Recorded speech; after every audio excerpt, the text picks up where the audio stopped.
Yes les gars, donc maintenant vous connaissez, on se pose ici tous les mois pour faire le point sur les chiffres. Donc là on a un peu de retard, je sais, beaucoup de sujets opérationnels, mais finalement on aura réussi à faire quand même notre vidéo pour vous partager les résultats pour le mois d'avril. Donc en avril, notre réalisé, c'était donc comme vous le voyez ici, donc la courbe ici, 37 125 euros donc de chiffre d'affaires, enfin de volume d'affaires signé, donc intéressant. Un peu moins que les mois précédents, mais vraiment super encourageant, car en fait on a fait moins, mais on a un pipe qui est beaucoup plus intéressant dans le sens où pour 80 000 euros de pipe aujourd'hui, quand je dis pipe, c'est en gros c'est des volumes des devis envoyés qui sont relativement chauds, donc je pense que dans 80% ça devrait signer, c'est du pipe qui est en fin de process, donc vraiment trop cool. Donc ce qui nous ramène à un volume d'affaires signé de 137 000 euros sur l'année, donc on a déjà dépassé le chiffre d'affaires de l'année dernière en 4 mois, donc en un tiers du temps, donc vraiment super intéressant. On est sur une bonne target, donc je pense que globalement on pourrait réussir à aller chercher les 300, les 400, voire les 500 000 euros de chiffre d'affaires. On en reparlera dans les prochains mois, il y a beaucoup de choses et beaucoup d'actions qui sont en train d'être mises en place. On vous en parlera dans la suite de la vidéo, mais voilà, c'est super encourageant et let's go péter le million. Donc rapidement, dans les points positifs sur le mois, donc on a les effets du bouche-oreille qui continuent de parler pour nous, donc on a vraiment beaucoup d'entrants, on commence à avoir un volume de leads vraiment intéressant. Il faut savoir qu'aujourd'hui en ce moment mon temps est vraiment alloué à du R1, du rendez-vous, parce que du coup on a deux partenariats intéressants, un avec une belle agence de SEO qui nous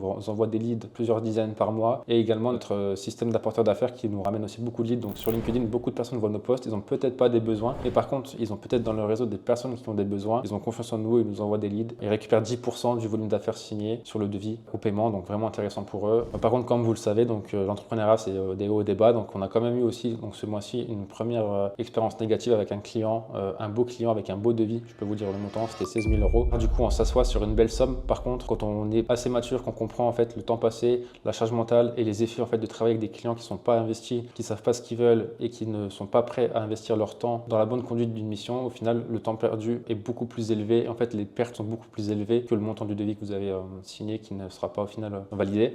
Deuxième sujet intéressant, c'est que du coup notre accompagnement avec le CRO, donc le Chief Revenue Officer, avance très bien. On a mis en place toute la roadmap, notamment avec un focus sur générer du revenu et comment nous on peut atteindre nos objectifs de croissance. Donc ça passe par deux gros leviers, typiquement l'acquisition et l'augmentation du panier moyen. Donc peut-être aussi essayer d'aller dégager du revenu récurrent. Compliqué, on n'a pas de solution, on n'a pas craqué la chose, mais on y réfléchit. On a un plan d'action donc multicanal avec évidemment de la prospection, etc., etc. Je vous en dis pas plus parce que j'ai pas envie de vous dévoiler toute notre prospection, toute notre strat. Ça reste quand même assez stratégique et j'ai pas forcément envie qu'on vienne nous la piquer, évidemment. Mais par contre, sachez qu'on a quelque chose qui est vraiment bien établi. On va commencer à la mettre en place dans les prochaines semaines et on est vraiment content de notre accompagnement. Et encore une fois, si vous faites de l'argent, pensez surtout à l'investir dans vous, dans votre boîte. C'est un investissement, ça a un coût. Le retour sur investissement, en général, en vaut la chandelle.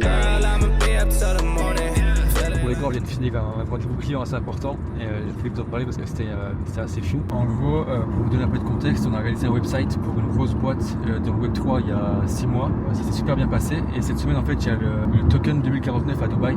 C'est un event crypto Web3 et du coup ce client là était à Dubaï. Du coup la collab s'étant bien passée, le CEO a voulu nous rencontrer. Du coup il nous a donné rendez-vous dans son hôtel au French Riviera. C'est un lieu magnifique et très prestigieux au pied du Burj Al Arab. Lorsqu'on est arrivé sur place, on ne savait toujours pas l'objectif de la rencontre. Et pour être honnête, on avait un peu les raisins secs parce que c'est quand même quelqu'un d'important et le lieu était assez intimidant. Mais on a pour Beltor, on a rejoint du coup dans un restaurant au bord de plage. On a discuté du coup pendant 2 heures dans un anglais plus ou moins bon puisqu'on n'est toujours pas fluent pour être honnête.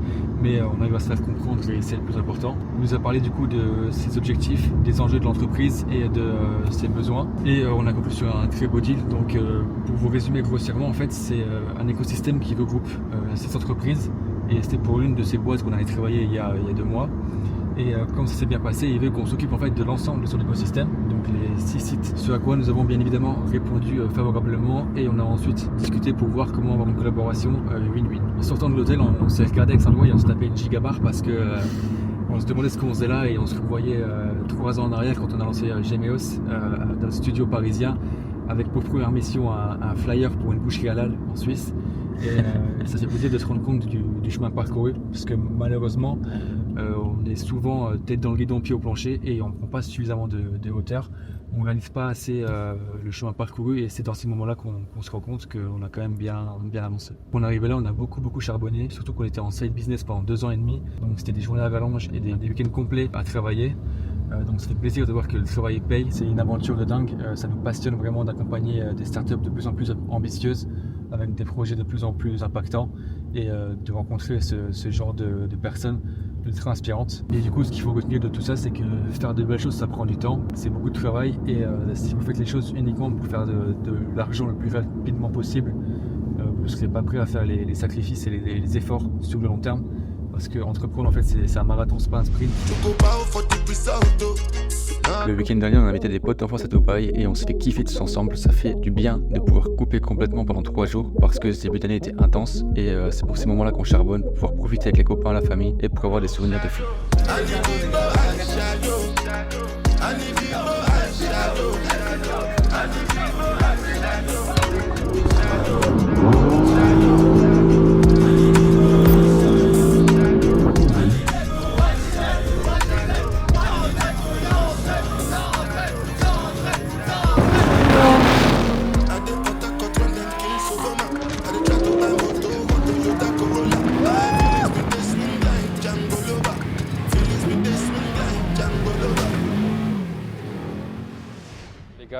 Du coup, on a reçu pas mal de messages pour des personnes qui ont envie de lancer une agence. Du coup, c'est super intéressant avec des sujets liés au business, notamment au business model. Du coup, au lieu de faire des réponses one shot, ce qu'on a décidé de faire, c'est de faire une vidéo et de le traiter en vidéo. Donc, il faut savoir que quand tu lances un business d'agence, déjà de une, c'est un business qui est largement plus lucratif au départ qu'un business type SaaS, type startup, qui va demander du temps et des fonds. Par contre, le business agence va être forcément moins scalable parce que du coup, ça va demander, vu que c'est du service, des coûts humains. Donc, il va falloir scaler de l'humain. Là où en fait, une startup, tu vas scaler en fait de la techno. Et en fait, une fois que tu auras un business qui tourne, tu auras la techno, tu pourras scale notamment en ayant en fait plus d'acquisitions, plus de rentrées parce que du coup tu auras un service qui sera capable et une techno qui sera capable d'accueillir un nombre indéfini de nouveaux utilisateurs, de nouveaux users. Ensuite en agence, vous avez plusieurs business models également. Vous avez un business model qui va être plus le business model type one shot, donc avec typiquement de la création de website, donc vous allez faire un devis, une quotation et en fait c'est un one shot, même si derrière il y aura peut-être quelques besoins, mais en général c'est du one shot. Et vous avez un business model type récurrent, type MRR, donc Monthly Recurrent Revenue, qui est vraiment intéressant et qui est aujourd'hui beaucoup plus prisé parce que du coup vous avez un business qui est prédictible. Donc vous savez exactement à la fin du mois combien vous allez faire de chiffres par rapport à la lifetime value de votre client. Donc un client qui est engagé dans votre offre, combien de temps il reste avec un panier moyen par mois de temps. Vous savez que s'il reste 6 mois avec un business à 2500 mensuels, s'il reste 6 mois, vous faites 6 fois 2005 et vous savez combien est votre panier moyen par client dans sa lifetime value. Après, il faut savoir que tous les business d'agence ne sont pas forcément compatibles avec du